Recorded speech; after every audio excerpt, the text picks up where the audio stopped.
సత్యధర్మస్వరూపాయ పాపపంకనివారిణే అహింసాధర్మవక్త్రాయ ప్రేమదేవాయ తే నమః.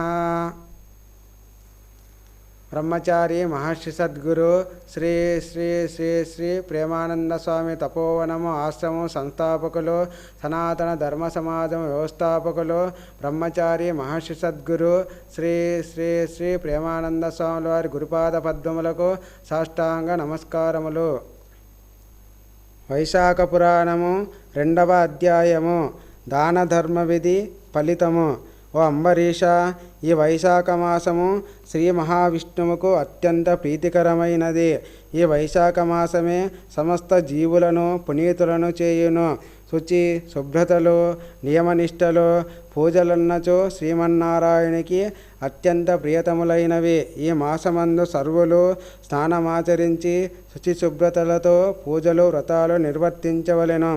లేనిచో నాతడు పాపరహితుడు కాజాలడు. ఈ పుణ్యప్రదమైన వైశాఖ మాసమును నిర్లక్ష్యము చేసి మిగిలిన మాసములలో చేయు ధర్మకార్యములు వ్రతములు పూజలు పునస్కారములకు ఫలితము బహుస్వల్పమే, లెక్కలోనికి రాదు. కావున పుణ్యమాసములలో పూజా పునస్కారాలు వ్రతములు దాన ధర్మ కార్యక్రమాలు క్రతువులు నిర్వర్తించినచో విశేష పుణ్యఫలము నొందగలరు. లేనిచో జన్మాంతర పాపముల నుండి విముక్తుడు కాలేడు. కావున ఈ పుణ్యమాసములందు జనులందరూ తప్పక భగవంతుని ఆరాధించాలి, పుణ్యకార్యాలు చేయాలి. లేనిచో జన్మధన్య నొందదు, నీచ జన్మముగా జన్మించవలసి వస్తుంది. విష్ణులోక ప్రాప్తిని కలుగజేయునది వైశాఖ మాస స్నానములు, పూజలు, భగవన్నామ సంకీర్తనలు, దాన ధర్మాది క్రియలు మాత్రమే. జీవులు తాము చేసుకున్న గత జన్మ పుణ్య ఫలితముగా ఈ జన్మయందు సర్వ సౌఖ్యములు అనుభవించుచున్నారు. అయితే ఈ జీవుడు ఈ జన్మమందు గత జన్మ ఫలితములను అనుభవించుచు జన్మరాహిత్యమునకు పాటుపడటం లేదు. అంతా తన స్వయం కృషియేనని విర్రవీగుతున్నాడు, గర్వాంధుడై మసలుతున్నాడు. అంతేకాని తన జన్మను సార్థకం చేసుకోవాలనే చింతన ఏమాత్రం కనిపించుటలేదు. మంచి పనులు చేయుట అందాసక్తి చూపుటలేదు. నిత్యము తన స్వార్థ ప్రయోజనములని బేరీజు వేసుకుంటున్నాడు.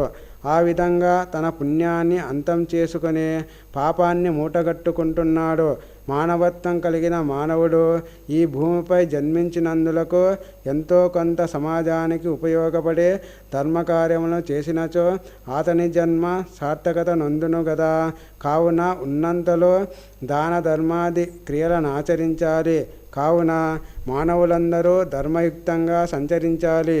జీవుడు తన జన్మాంతమందు కూడా సౌఖ్యములు అనుభవించాలంటే వైశాఖ మాస వ్రతదీక్షలు స్నాన జప తపాదులు ఆచరించవలసిందే. దానికి వైశాఖ మాస శ్రేష్టమైనది.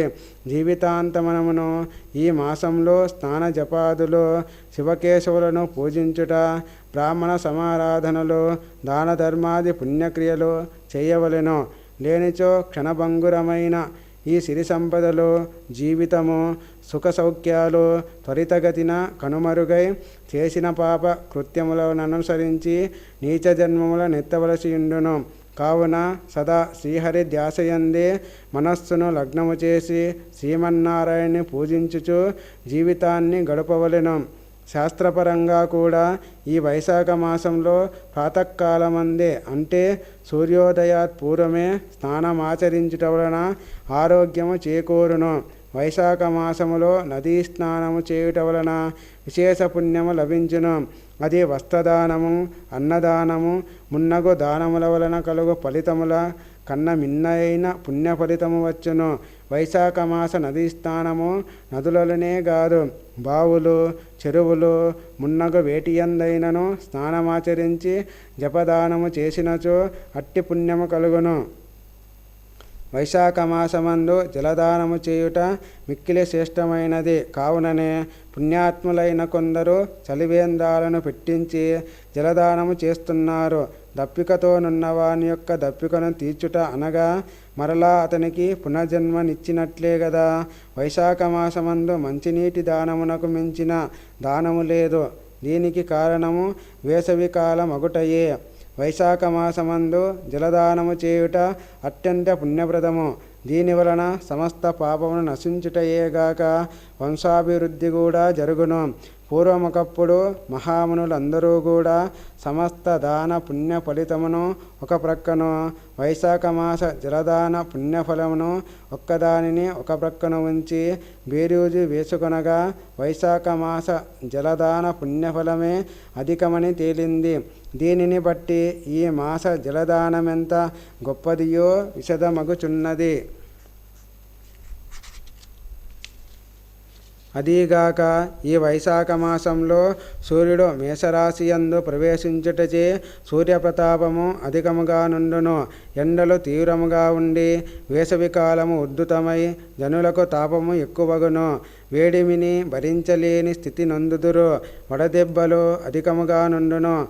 ప్రయాణము చేయువారు బాటసారులు దప్పికతో అల్లల్లాడిపోతుంటారు. అధిక తాపము వలన శరీరము మంటలు పుట్టును. అట్టివారికి దప్పిక తీర్చుకొనుటకు జలదానము గాని, నీడనిచ్చుటకు గొడుగు గాని, కాళ్ళు కాలిపోకుండుటకు చెప్పులు గాని, విసురుకొనుటకు విసిన కర్రలు గాని దానమిచ్చినచో అట్టి పుణ్యఫలం ఇంతింతని చెప్పలనివి కాదు. సమస్త పాపములు నశించును. ముక్కోటి దేవతలు త్రిమూర్తులైన బ్రహ్మ విష్ణు మహేశ్వరులు సంతృప్తి చెందుతారు. సర్వసుఖములను వసంగి జన్మాంతరమున మోక్షప్రాప్తిని కూడా కలుగజేస్తారని శాస్త్రములు చెప్పుచున్నాయి. వైశాఖ మాసం ప్రారంభమైన పిమ్మట ఒక కలశము నిండా నీటిని ఒక బీద బ్రాహ్మణునికి దానము చేసి నమస్కరించినచో విశేష పుణ్యఫలము నొందినవాడగును. అన్ని దాన ఫలితముల కన్నా మిన్నైన దాన ఫలితము నొందగలడు. ఈ విధముగా ఆచరించని వారు శాపగ్రస్తులై కాకి జన్మము నెత్తుదురు. వేసవి కాలంలో అనగా వైశాఖ మాసమున దప్పిక కొన్న వారికి జలమునిచ్చి వారి దాహమును తీర్చినచో నట్టివారు రాజసూయ యాగ ఫలితమును పొందగలరు. సూర్యుని గ్రీష్మ తాపానికి శీతల జలమునిచ్చి వారికి సేవ చేసిన ఎడల తాను చేసిన సమస్త పాపములు మటుమాయమగును. బాటసారులకు విసనకర్రలు నివ్వటం, వారికి సేవ చేయటం వలన మనుజుడు మిక్కిలి శరీర దారుఢ్యం కలవాడై బలశాలి అయి రాణించును. విసిన కర్ర విలువ తక్కువైనా అది విష్ణు సాయుధ్యాన్ని కల్పిస్తుంది. దీనికి విరుద్ధంగా అంటే విసనకర్ర నివ్వ నిరాక నిరించినవాడు యమలోకంలో యమభటులచే అగ్నియందు వేయించబడును. దీనికి విరుద్ధంగా ప్రవర్తించు కఠినాత్ములు పాపులు మున్నగువారందరూ యమలోకంలో రౌరవాది నరకములు అనుభవిస్తారు. తిరిగి భూలోకంలో నీచ జన్మములు ఎత్తుదురు. ఓ అంబరీష, నీకు మరొక్క ముఖ్య విషయమును తెలిపెదను వినుము. ఏ మనుజుడు ఈ వైశాఖ మాసమందు అనగా వేసవి కాలమందు గొడుగును దానమివ్వడో వాడు నిలువ నీడలేక పిశాచ జన్మనెత్తి తిరుగాడుచుంటాడు. కాలిజోళ్లను దానమిచ్చువారు యమభటులకైనను జంకరు. అంతటి మహత్తర శక్తిని పొంది విష్ణులోకానికి పోవుదురు. యమభటులు వీరిని తాకటానికి కూడా భయపడతారు. కావున వైశాఖ మాసమున గ్రీష్మతాపము నుండి బాధితులను రక్షించిన వారికి ఆ భగవంతుడు సర్వదా మేలు చేయుచూనే ఉంటాడు. వారిని తనతో సమానంగా చూసుకుంటాడు. ముఖ్యముగా ఈ వైశాఖ మాసమున బ్రహ్మజ్ఞానము కలిగిన బ్రాహ్మణులకి దానమిచ్చుట శ్రేయస్కరము. అట్లనే మిగిలిన వారిని నిర్లక్ష్యము చేయరాదు. ఇట్లు చేయుట వలన విరాట్ స్వరూపుడగు విష్ణుమూర్తి మిక్కిలి ప్రీతి చెంది కోరిన కోరికలను ఇచ్చును. వారికి మరల జన్మ లేకుండా చేయును. తన లోకమునందు స్థానమిచ్చి గౌరవించును. అన్ని దానముల కన్నా అన్నదానము గొప్పదని అందరికీ తెలుసు. అన్నదానముల వలన లభించు పుణ్యమును వర్ణించుటకు ఆ బ్రహ్మకైనా నలవి కాదు. ఆకలి కొన్నవాని మనసు ఆకలిని తీర్చుకొనుటకే అన్వేషించును గాని తన ఆలుబిడ్డలను గాని మరెవ్వరిని గాని తలపింపచేయదు. ఆకలి కొన్నవారికి పట్టెడన్నము పెట్టినచో వాడిచ్చు దీవెనలో అమృతతుల్యములే అగును. అన్నదానము చేసిన వానికి ముల్లోకములందును గౌరవం అబ్బును. వానిని చూచి దేవతలు సందర్శించి వరమును ప్రసాదిస్తుంటారు. అన్నదానం అన్ని లోకములందును ప్రసిద్ధి నొందిన అన్నదానము చేయుట వలన విశేష ఫలమును పొందగలరు. అన్నదాన మహిమ ఇంతింతని చెప్పుటకు అలవి కాదు. వైశాఖ పురాణము 2వ అధ్యాయము సమాప్తము.